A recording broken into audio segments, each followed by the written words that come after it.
Welcome to the University of Houston Law Center. My name is Professor Lauren Simpson, and I teach lawyering skills and strategies to the first-year students in the part-time program at night. In this presentation, we'll talk about critical reading, a skill that's essential to succeed in law school.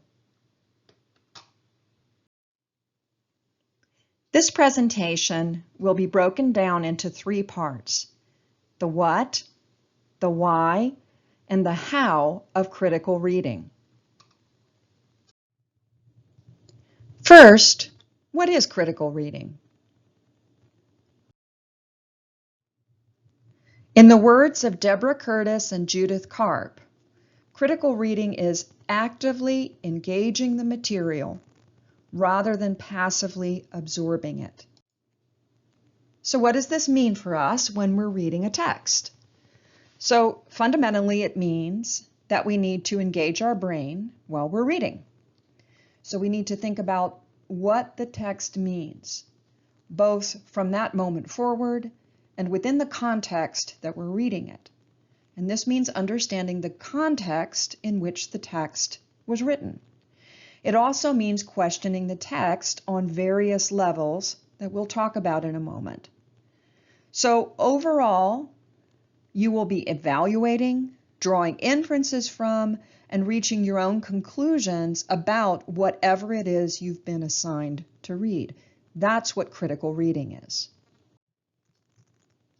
So why do we need to read critically? To answer that question requires that we understand how our brain works and how memory works. So let's talk about how our brain works. The main cells in the brain are called neurons, and neurons talk to each other by releasing chemicals to other neurons through what we term neural pathways. And these neural pathways convey our thoughts, our memories, our emotions. These neural pathways form a complex mesh by which our neurons communicate with each other. The thing about neural pathways is that they can strengthen or weaken over time. So to strengthen our neural pathways, we do things like repeating tasks or circumstances. These can be physical or mental. And second, by paying attention.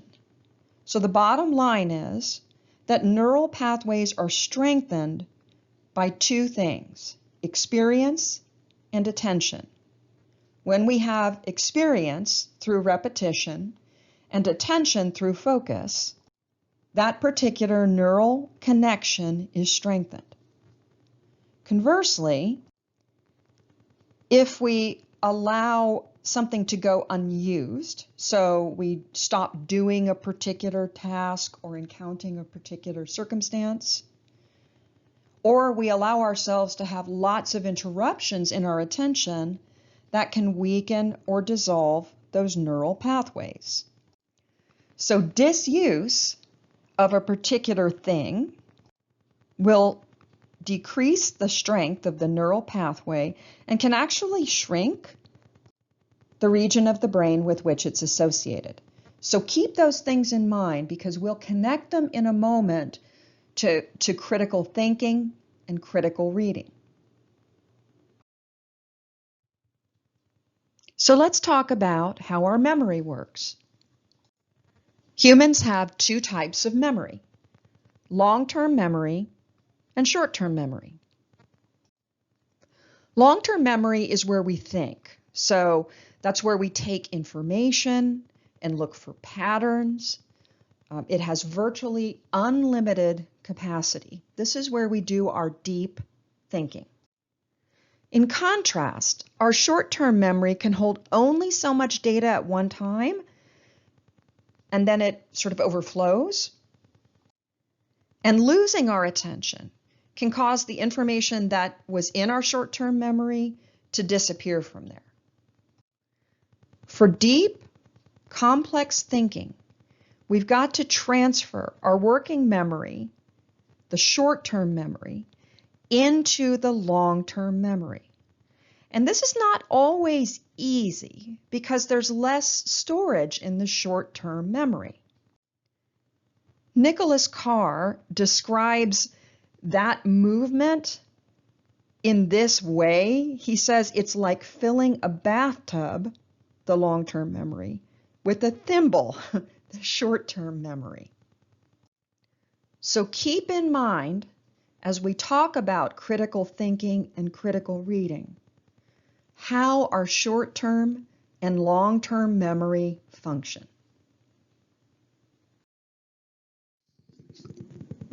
So now that we know how the human brain works and how short and long-term memory function, let's talk about how digital technologies generally, and the internet in particular, affect both the brain's functioning and our ability to take short-term memory and transfer it to the long-term memory where we actually do our deep thinking.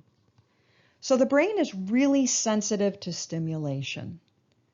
The internet is a huge source of stimulation for the brain. So on the one hand, we have constant streaming input, both through images and text, and we tend to power browse and skim in a fashion that we might not do if we were reading off the internet. If you think about it, pretty much all of our senses are engaged when we're online, except for taste and smell. So there's that constant streaming input that results in a lot of stimulation and even overstimulation. Along with that, we tend not to focus as much when we're reading online. And, if you think about it, I know that when I read an article online, it's really tempting to click on the different hyperlinks to go quickly and look at whatever that information is and then take that back to the original text that I was reading. There's nothing wrong with that, but it's just something that interrupts and breaks my attention within the original text. In fact, even if I don't click on those hyperlinks, studies show that the fact that there is a hyperlink embedded in an article that I'm reading causes my brain for just a split second to have to decide whether I'm going to click on the hyperlink or not. And that in itself is an interruption. So when I read on the internet, my brain is highly stimulated, and I tend to lack the focus that I would have offline. So let's talk for a second about what this means for memory. Remember that we talked about how short-term memory can hold a lot less data than the long-term memory, which is where the deep thinking actually happens. When that short-term memory is overloaded because there's just too much input and our attention has been broken, then a lot of the data in our short-term memory never makes it into our long-term memory. And even some of the stuff that gets transferred to our long-term memory is a little bit jumbled. So we're reducing the amount of information by this constant stimulation and lack of focus. We're reducing the amount and maybe even the quality of some of the information that gets into the long-term memory, but for sure the amount, because the short-term memory, which is the gate to get into long-term memory, is just overloaded.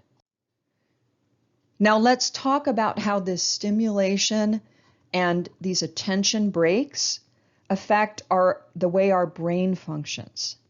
So this kind of informational overload can also prevent the brain from forming those strong neural connections that are needed for deep thinking.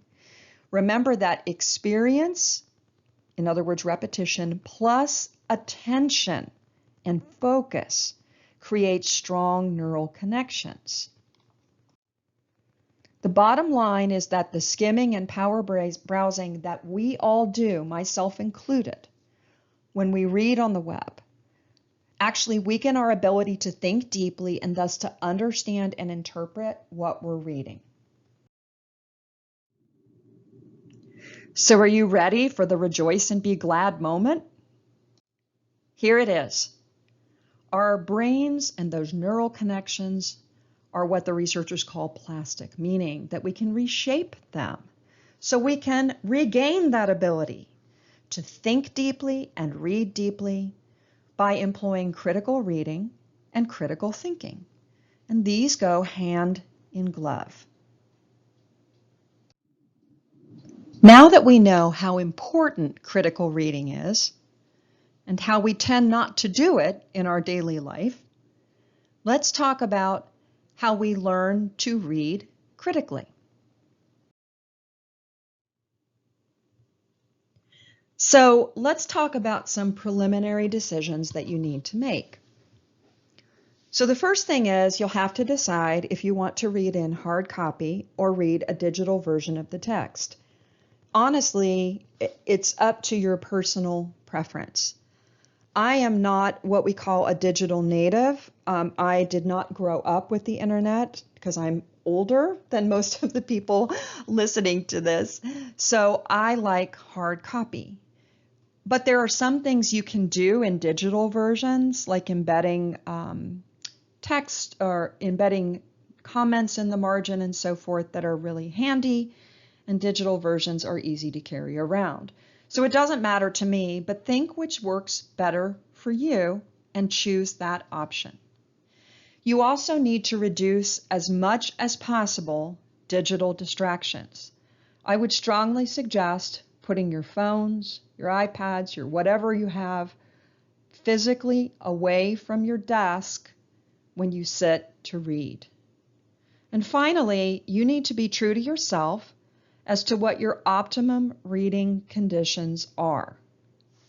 So you need to find a place where you'll be both comfortable and encounter the fewest distractions. I also have to be honest with myself about things like, what time of day am I most attentive? Morning, afternoon, evening. What's my physical condition before I sit down? Am I hungry? Am I tired? Should I put this off? Are there any personal issues that I need to get done before I can read deeply? Are there things like chores or whatever I need to finish so that I reduce my distractions? And then really pay attention to see if you're trying to multitask when you're sitting down to read, and try and nip that in the bud so that it doesn't get in the way. There are 3 steps to good critical reading: pre-reading, active reading, and post-reading. So the pre-reading process helps you get your bearings about the reading before you dive into it for deep thinking. First, you always want to get context for the reading.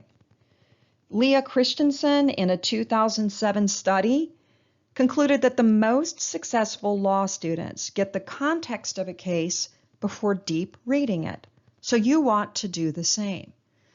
So what do I mean by get context? So you'll think about things like this. Who wrote the piece? Who was the intended audience? Is there anything I need to know about the author of the piece to understand it? Who might be affected by the piece of writing? And then, if you're doing it for a course, why am I reading it? How does this reading fit into the things we've studied in the past or will study in the future? So check your syllabus or your course sheets to see where it fits in. And consider whether it's connected to assignment or an assignment that you have for the class. So get that context first. Second, consider the length and the structure just so that you can budget time and get that 20,000-foot view of what the piece is going to be talking about. Again, no analysis yet, just noting. So does it have a table of contents? Read it. Does it have chapter headings? Skim them.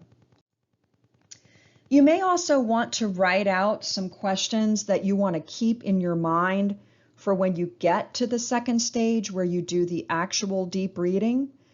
Again, don't confuse this with questioning the text as you read, but these are things like, for example, if the piece has been assigned in connection with a particular teaching module in your class or a particular assignment, you might have some questions that you anticipate this text might answer, and so you might scribble those down and just hold on to that in your back pocket, sort of.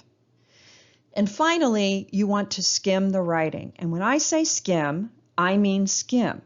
This is a linear process. You literally start at word 1 and end at word the last.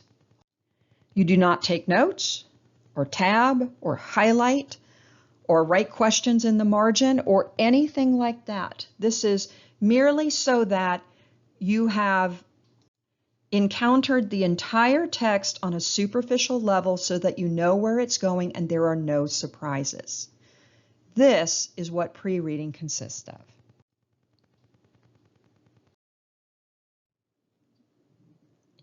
The second step of good critical reading is the active reading stage. This is where you're going to spend most of your time. So this is, unlike the first stage, the pre-reading, which was linear, this is recursive, meaning that you're probably going to skip around into different parts as you sort of analyze and question the text critically. So remember that you're not wed to a linear progression when you do active reading. So you first want to identify the key theses or points or conclusions of the author. And then you want to pick everything apart by questioning and evaluating. So when I say everything, I mean those important things on which the piece is based. So you want to question and evaluate the conclusions that the author reaches, the logic that the author uses to get there, as well as the evidence upon which the conclusions are based. Is it actual evidence? Is it opinion? Is it so on and so forth?